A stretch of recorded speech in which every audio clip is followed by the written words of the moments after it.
Nandito po tayo ngayon nakikinig sa MOR 101.1, my only radio, trip lang. This is story about Mr. Unknown. Dear Langit, Lupa, Inferno. Marami na po akong napagdaanan na pagsubok. May isa po akong babaeng napupusuan. Tago na lang natin sa pangalan na Karen. Nakilala ko po siya sa isang clan. Nag-text kami at nagkagusto ako sa kanya. Kaso nagalangan ako dahil sa estado ng buhay namin. Kasi langit siya, lupa ako. Pero ipinaglaban ko pa rin ang aking nararamdaman sa kanya. Marami sa amin na nagsasabi na hindi kami bagay sa isa't isa.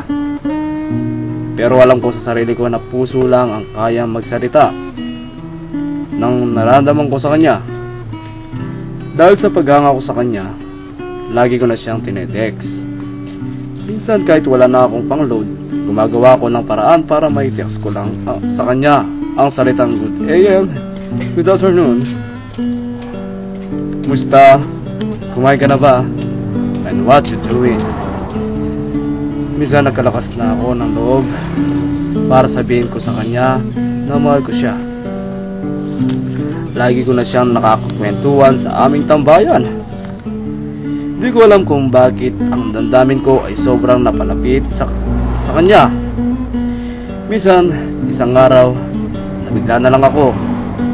Nag-work na pala siya sa may kanto namin. Araw-araw ko na siya nakikita at ginawa ko na ang lahat. Papansin niya lang ako. Pero wala na talaga siguro. Hanggang friend na lang kami. Kaya mamahalin ko na lang siya mula sa malayo.